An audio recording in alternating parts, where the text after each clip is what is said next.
the conversation. But one of the reasons I wanted to bring in Nadia is a young artist that I met. I met her actually a couple of times, and she's out of. I met her last time at the spoken word competition at Hayti. And one of the things that she's doing is she's putting these shirts together that feature our history. So they kind of like have an African image and the image of America. And she's been doing this, and she's a young lady doing this kind of business and everything. So Nadia, tell us a little bit about African Americans Are Beautiful, because that's kind of like you started this not that long ago, because you're you are a mom yourself, but you are a fairly recent graduate. You know, I think you and some of your friends were telling me that you got out like maybe about 10 or 11 years ago. So compared to me, that's fairly recent. Hey, everybody. How y'all doing tonight? All right. Doing good. Good. So African Americans Are Beautiful is exactly how you described it. It's basically incorporating the outline of Africa and America in every design. It's all original artwork. And, I certainly just created it because I thought it was a good way to just highlight who we are as a people and just the beauty of us. That's why it's called African American the Beautiful. It's based off of the song America the Beautiful, but just enhanced with African in it.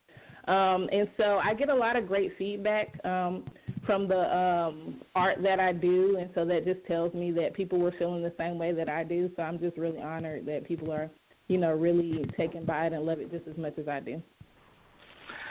What made you decide that you wanted to go into this kind of field? Because, entrepreneurship is not an easy field, Nadia. And I imagine that even Dr. Noni can tell you, because having a school is also a form of entrepreneurship. And I'm thinking that you probably encourage some of your students to also go into entrepreneurship since you've been around for a number of years. I'm thinking some of your students have also gone on and started their own lines or different other kinds of businesses. Exactly. Of course.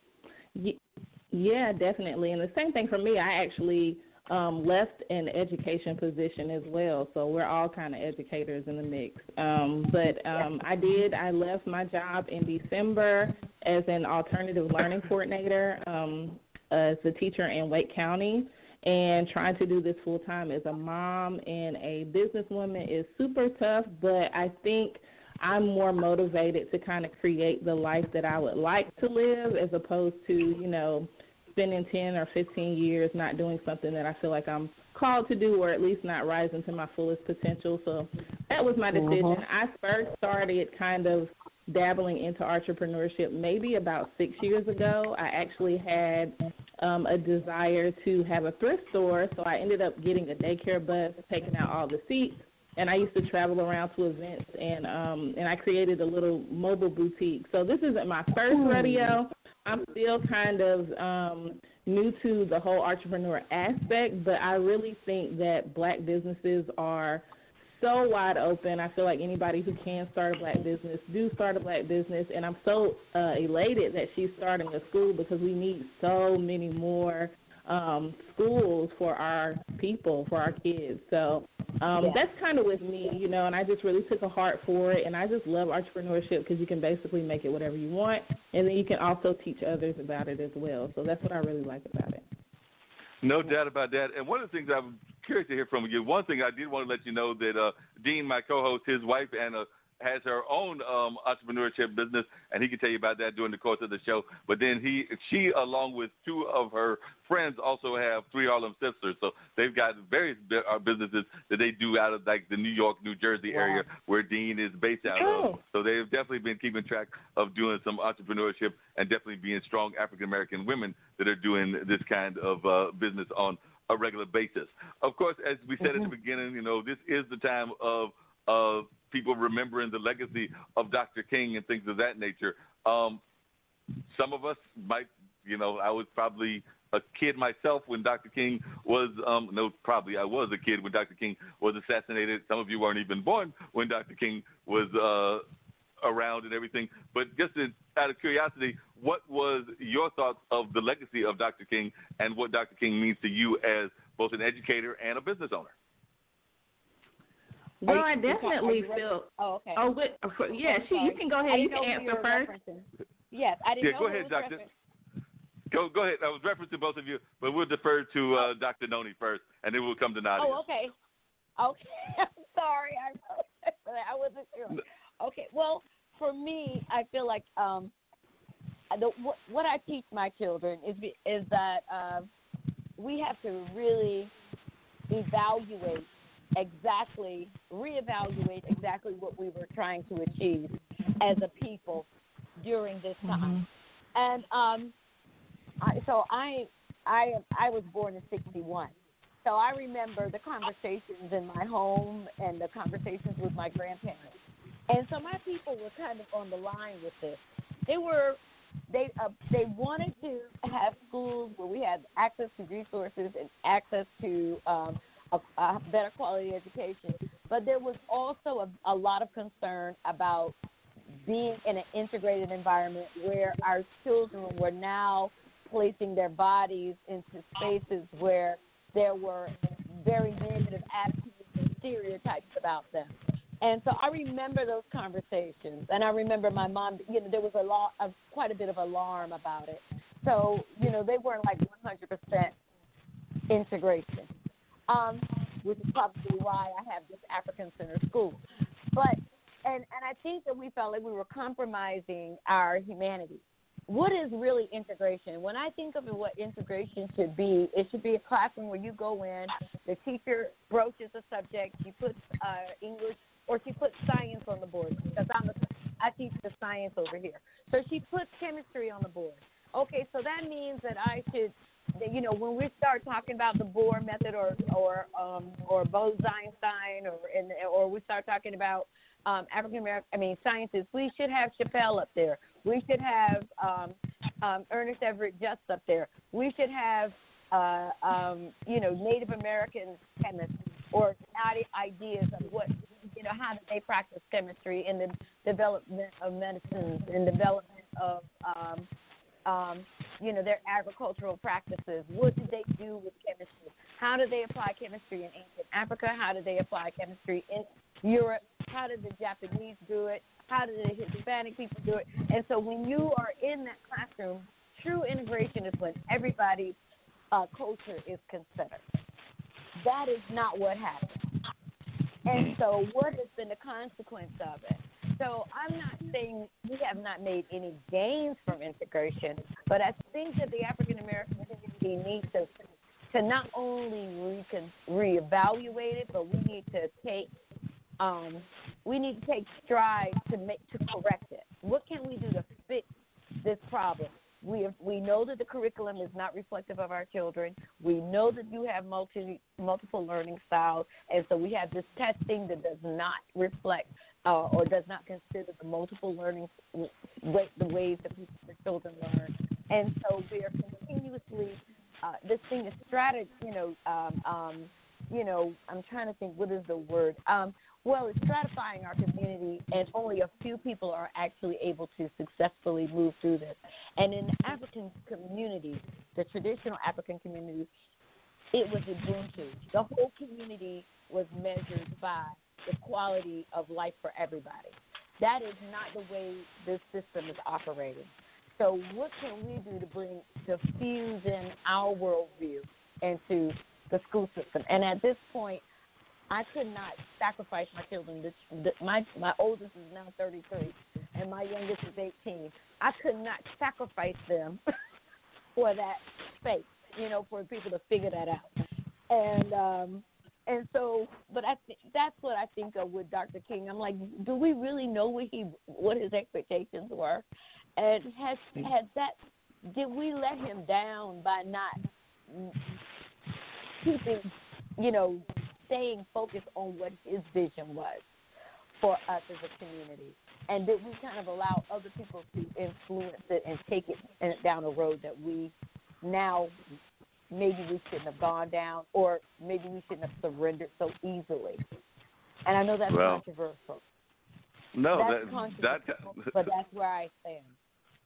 No, and I think that's a very valid point and a very legitimate point.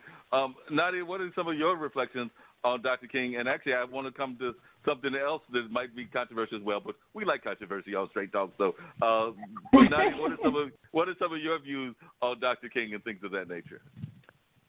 I definitely think that we need to be just like him in the sense of walking in our greatness. I think that, whether it's parenting, like parenting our children better, taking care of our neighborhoods better, owning more homes, walking in our gifts and talents, I think that is the key to, the Black legacy to a degree is just, everybody kind of stepping in their own. And the more we step in Black excellence of who we already know we are, we won't have to be so dependable on people who are not like us. Like, there's no reason that we don't have Black towns, Black grocery stores, Black toy stores, Black dry cleaners, Black daycares, all in the same vicinity where everybody knows everybody, where everybody's, has their homes built and they have their own sector, their own part of the country, even though that can be controversial as well, because you always have your naysayers who are going to say, well, they'll just destroy that or that'll end up happening there, but it doesn't stop us from trying and, being strengthened in our community, and I think that's what we're really, really, really lacking.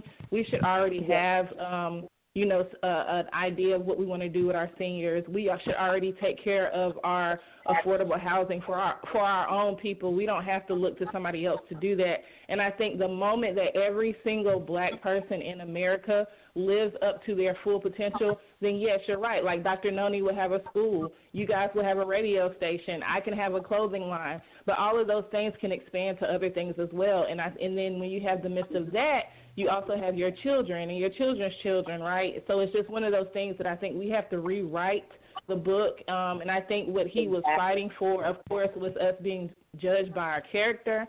But we know that is very it's flawed, in the sense of we still not judged by our character. So I think that people go between the integration and the segregation and feeling like, to a sense, we kind of need to be with our people so that we can grow in our Black power and just kind of be independent of everybody else. And I personally kind of feel like that's where we're kind of going because we're being pushed to go that place.